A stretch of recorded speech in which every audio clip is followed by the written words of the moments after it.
You'll have to forgive me, I've just been on the telephone to the insurance company, and I have nothing but praise for them, Amy.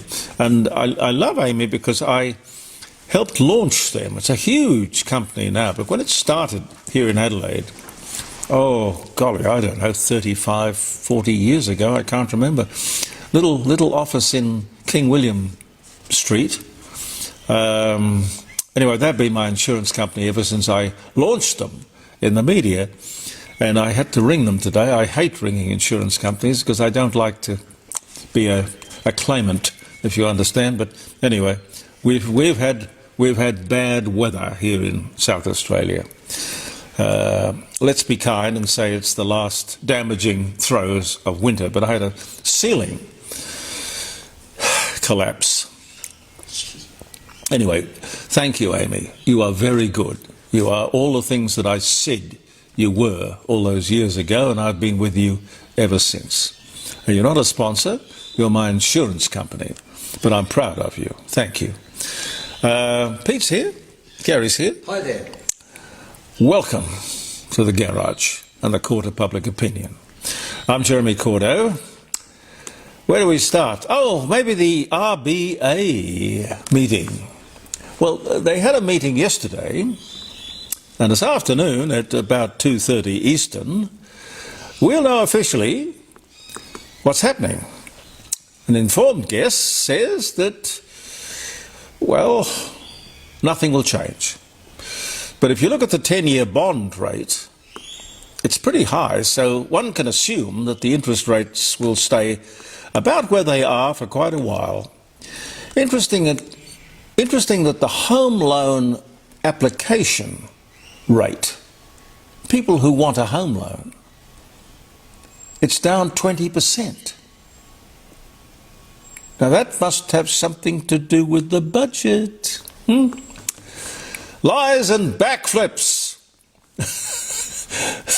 have delivered Labor its worst polling since Julia Gillard. That was out yesterday. Wow. Whoa. Anyway, we'll see what the media makes of that. Probably not very much. Gambling destroys lives. That guy at that Senate hearing, and he was basically in tears describing his life, and he said, you know, gambling destroyed my life. Gambling destroys lives. Why is this Labor government supporting and facilitating the people who destroy lives? I don't know what it is. Are they hopelessly compromised? Are they on the take? Your guess is as good as mine. Are they corrupt? I personally would love to know if there have been significant political donations from the gambling industry into Labor coffers. Anybody's coffers. Destroy lives or deprive the gambling, media and online industries of revenue. Mealy-mouthed concessions to try and save what must be a very embarrassing situation for the government. It's quite clear what they should do. No tinkering around the edges. You simply ban the advertising and promotion of gambling from radio, television, and importantly online. And outlaw inducements and bribes. It's amazing what they were bribing people according to that Senate outcome. This is what we owe to the late Senator Peta Murphy. It's clear what she recommended in her report. The report that Labor ignored for years, sat on for years. And instead of accepting her recommendations, they accepted the advice of the people that her report condemned. What a spineless bunch of idiots you are. Can you imagine if the Liberals were in power and they had taken a similar position? Labor would be screaming that they were looking after the big end of town, looking after their mates in the media. You can see it, can't you? So we've got to establish something here. These guys are not only liars, they're hypocrites. This is yet another reason why Pauline Hanson is such a breath of fresh air. For any government It should be writ large, simply. Do no harm. Right? Do no harm. So we hear on the weekend that the government is prepared to, what was the expression? Give ground. Give ground to get their watered down legislation through the Senate. Really? The Greens say, what was their line? We'll keep the door open. Everyone seems to want to do a deal. What is there to deal? It's open and shut. Just get the Murphy report and implement it. No compromise, no need for compromise. They say that politics is the art of compromise. Really? Not in my book. You do what is right, what is in the interests of the general public, the people, we the people, not some section of industry. It makes me so mad when you see an opportunity like this for a government to take the high moral ground and know that it has the entire parliament behind it, even many of its own people, just about the entire community, but they just won't do it. They may give ground. I don't know about you, but that's not good enough for me. I don't think they're giving ground. I think they're in a swamp. Ramping continues to be a huge problem in South Australia. 5,434 hours for the month. 5,434 hours of ramping. People in the back of ambulances. And the situation is getting worse. And we're not going anywhere with this.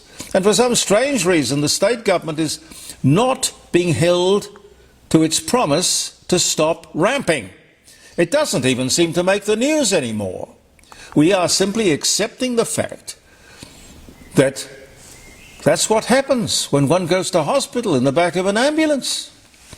I believe when government makes a promise, an election promise, which will change votes maybe, they have to keep it or resign.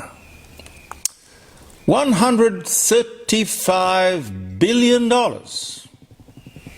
has been wiped onto the stock market. That's interesting. I mean, that should indicate good or brilliant earnings or profits. But not always. It can be the result of a rumour or a whisper. We tend to report when money is wiped off the stock market. Last week was quite remarkable. Records broken, shareholders $135 billion better off. For how long, I have no idea. On Friday's live streaming show, jeremycordeaux.com, table talk, around the dining room table, we had the Reverend Tim Costello on the program talking about gambling. Largely this legislation currently before the Parliament. He was saying gambling is so much a part of Australia, it really doesn't need promotion. When you think, we know about poker machines, we know about horse racing, harness racing, greyhound racing, two flies crawling up a barroom wall. We know about card games, we know about casinos, we know about football. These days, you can bet on almost anything. There's a new thing coming up that we talked about, which was future outcomes. Ridiculous. Things like, what coloured tie will Donald Trump be wearing at his next media appearance? But we don't tend to think of stocks and shares as gambling. It's somehow, what do you call it? Speculation. Well, it's kind of respectable. It's not gambling, it's investing.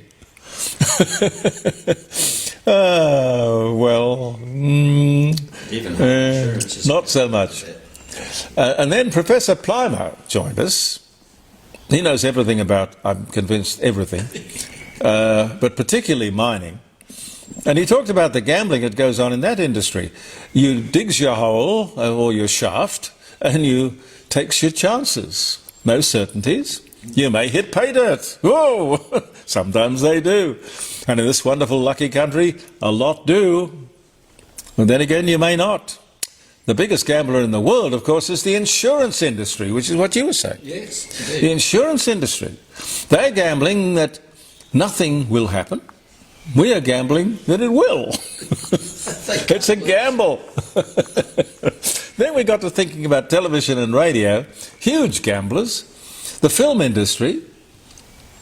Will it be a hit or a miss? Only 1 in 10 films will make any money ever. The music industry, the same. Top 10 record? Probably not. Even crossing the road is a bit of a gamble, particularly with the electric. Jeremy, life's a gamble. Life is a gamble. Life is a gamble. Anyway, I found that segment very interesting, and if you were listening, I hope you did too. The one thing in the world I would hate to do is to bore you. Here's a moral dilemma, one that Pete may have a comment on. I don't know, maybe both of you. If an AFL player, is an AFL player permitted to sign away any future claim that he might have on his football club for injuries he received in his playing days? I have a lot to say about that. Mm-hmm. It is ridiculous that Geelong can't get this guy to sign it. You play football, you know that you're going to get injuries. Yeah. You know that you risk concussion. Yeah. So it's perfectly fair to say, if you want to play for this club and you want to earn millions of dollars, Yes. you're not going to sue us afterwards. You know the risks. Absolutely. I couldn't agree more. It's inconceivable that the clubs, rich and all as they are, could possibly afford on their balance sheet to carry the accumulated possible costs of tens of thousands of past and present players who may come forward with dementia or Alzheimer's at some time in the future, which may or may not have been connected to their playing football. Can you imagine the legal costs involved in this? As I often say to you, follow the money. And the clubs make lots of it, and they hang on to lots of it. You can just imagine that pretty soon it will be mandatory that AFL players, football players, NFL players, everybody will have to have significant head protection or guards when they play.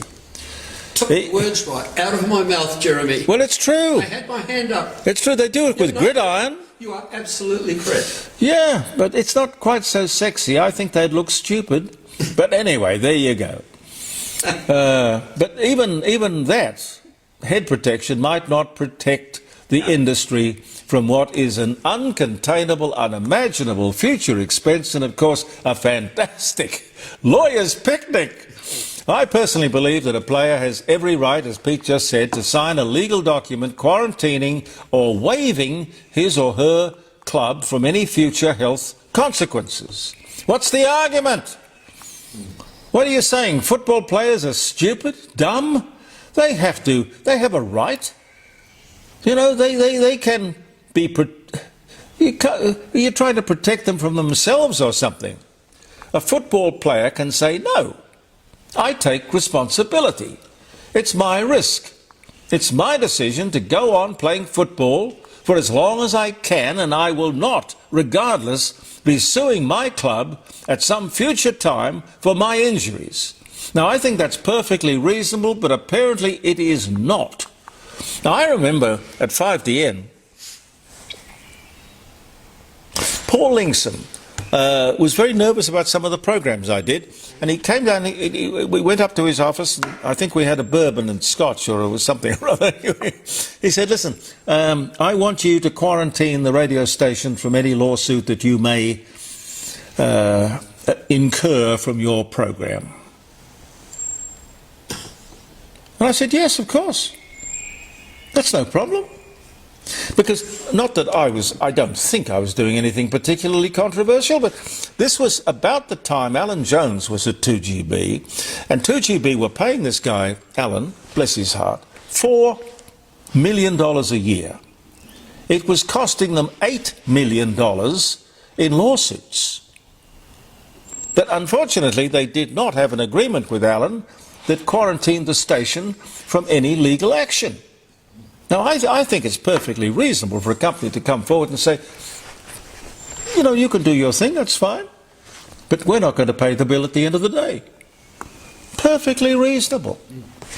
Tony Burke had a hurried and embarrassing cancellation of an appearance at the Press Club in Canberra last Thursday because there was an argument around the cabinet table. Or maybe it was one of those subcommittees that seem to control everything. Keep in mind, all of these decisions that Albo's government makes, they're all collectives. Collectively responsible, they all are for the decisions. They can't agree upon migration. That doesn't surprise me. There are conflicting opinions, objectives, desires, ideals, philosophies. In the light of that, I would like to say a couple of things, if I've got the time, Pete, with reference to this government's approach to migration. You can see where this is coming from. They understand that Pauline Hanson's popularity is coming from her immigration policy. They are trying to neutralise that. But it doesn't matter what they say because they lie. I'm talking about the Labor government. Pauline is on top of this immigration thing and has been for the past 30 years. Originally, it was Asian migration. Asians, I believe, have proven their value and importance to Australian society. But we do not want mass immigration, random immigration. Selective, appropriate, careful immigration will be fine. It's always been fine. I suggest it looks like Labor has lost control of the borders, and we are not talking about boat people. Jeremy, if I may. Sir. University fee-paying students is merely backdoor immigration for their family. Yeah, well, I think so. And if they don't do something about that, they are aware of it, they are encouraging it, they've got to be responsible for it. Indeed. Pure and simple. Happy birthday if you're having a birthday. It's August the 11th. Almost my late brother's birthday, dear Christopher. 1909. SOS is first used as an American ship, the SS Arapahoe of Cape Hatteras. Gets itself into trouble. What did they use before SOS? There was something they used before SOS, wasn't there? I'll look it up. It was something. I'll find out for you. I'll find out. Well, Save Our Souls was, yes, ... SOS, Save Our Souls. That came in on this day in 1909. But I'm just kind of interested in what was used before. John Bray patents animation. 1914 was the year. Wow. Steve Wozniak, American pioneer of the personal computer, revolution of the 1970s, co-founder of Apple Computer Inc., born San Jose, California. 1950.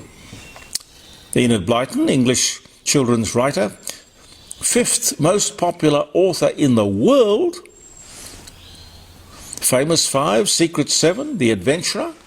Born in London, England, died in 1968, born this day in 1897.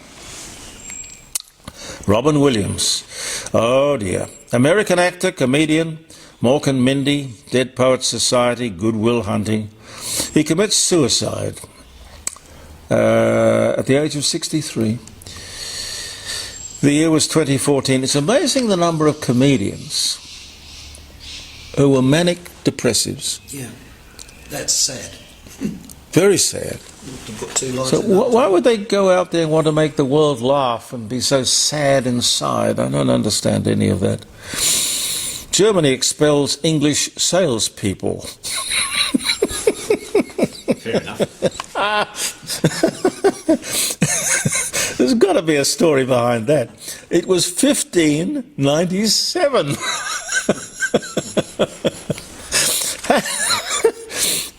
I wouldn't have thought there would have been many English salespeople running around Germany in 1597. Anyway, 1885, $100,000 is raised in the United States of America for the construction of the pedestal for the Statue of Liberty, because the French provided the Statue of Liberty, but they didn't have a pedestal, so the Americans had to pass their hat around to build a pedestal. I didn't know. I didn't know that either. The things you see in my lists of dates. 1885 was the year. Allies refuse Japan's offer to surrender. That's true. The Japanese had one condition on the unconditional surrender of the Japanese armed forces, and that was that the Emperor Hirohito stayed in power. It says here that the Allies refused Japanese offer to surrender on the condition that Hirohito remained with his status. But that's not true. 1945 was the year. Well, obviously that's when they surrendered. The Americans decided that it was a far better thing to keep Hirohito there because he was the glue. He would be the one who would keep the whole thing together while the occupation occurred. And it was a very wise decision. The Americans are not, and have not in future conflicts, been quite so smart. Jeremy, did you know that they insisted Hirohito sign the document with one of those big, thick Mont Blanc pens? No, I didn't know that. It was a sender. Think about it. Yeah. That's true. I know that the Americans on board the, I think it was the Missouri, the Americans showing contempt for the Japanese. This was part of it, what I just mentioned. Yeah. That was The Americans wore open-necked army shirts. The hierarchy, the generals, the admirals, the whole thing. And the Japanese had full military uniforms, swords and everything, you know. Mind you, they had to surrender the sword, or had to have it broken over somebody's knee or something. I don't know what the etiquette is. But it was a moment of interest in history if you go back and look at the pictures. Wilfred the Hairy, Keep going. Count of Barcelona, dies. 1897. Wonder why they called him the Hairy. I wouldn't lie to you. Could have called him Dave. Yeah, well, Dave's fairly hairy. Al-Qaeda is formed at a meeting with Osama bin Laden, 1988. Harvey Hubble patents an electric light bulb socket with a pull chain. Hallelujah, 1896. This was the day. English and Dutch fleets captured Dunkirk, 1695. The first flight of the four-motor Cessna 620 occurred on this day in 1956. Hamnet Shakespeare, the son of William Shakespeare, dies at the age of 11, 1585. And Chris Hemsworth, Australian actor, Thor, Avengers, born Melbourne, 1983. Gotta go. We're over time, aren't we? Yep. Thank you very much for being with us, ladies and gentlemen. Look forward to talking with you on Thursday. We'll be here in the garage, posting at 9 o'clock Thursday morning, thanks to Pete and everybody concerned. Another edition of Jeremy Cordeaux's Court of Public Opinion.